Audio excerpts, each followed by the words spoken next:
بسم اللہ الرحمن الرحیم۔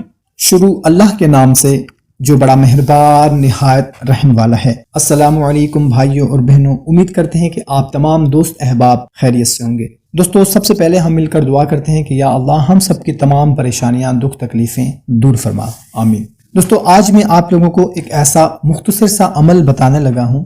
ہمارا کوئی بھی بھائی یا ہماری کوئی بھی بہن جو یہ چاہتے ہیں کہ ان پر مخلوق خدا مہربان ہو جائے، اگر گھر میں کوئی ان کی عزت نہیں کرتا، کوئی ان کی رسپیکٹ نہیں کرتا، شوہر رسپیکٹ نہیں کرتا، ساس سسر نند دیورانی وغیرہ ان کی رسپیکٹ نہیں کرتی، یا محلے میں کوئی ان کی رسپیکٹ نہیں کرتا، یا اگر ہمارا کوئی بھائی ہے جو کسی جگہ پر کام کرتا ہے، آفس میں، دکان میں، فیکٹری میں، وہاں پر اس کی عزت نہیں ہے، یا محلے میں، سوسائٹی میں اس کی عزت نہیں ہے، وہ چاہتا ہے کہ اللہ تعالیٰ کی مخلوق جو ہے وہ اس پر مہربان ہو جائے، تو انشاءاللہ تعالیٰ اس عمل کے کرنے سے تمام لوگ ان کی عزت بھی کریں گے اور دنیا کی تمام مصیبتوں اور آفتوں سے انشاءاللہ تعالیٰ وہ محفوظ رہے گا۔ بہت ہی مختصر سا عمل ہے۔ اللہ تعالیٰ کا اسم مبارک ہے الرحیم، بڑا مہربان۔ جو شخص ہر روز ہر نماز کے بعد ایک تسبیح صرف یا رحیم پڑھے گا، اس پر مخلوق خدا مہربان ہوگی اور دنیا کی تمام مصیبتوں اور آفتوں سے انشاءاللہ تعالیٰ محفوظ رہے گا۔ اچھی بات کو دوسروں تک پہنچانا صدقہ جاریہ ہے۔ کوشش کریں کہ اس کو زیادہ سے زیادہ اپنے دوستوں اور رشتہ داروں تک لازمی شیئر کریں۔ ہمیں اجازت، ملتے ہیں ایک نئی ویڈیو میں، اپنا خیال رکھیے گا۔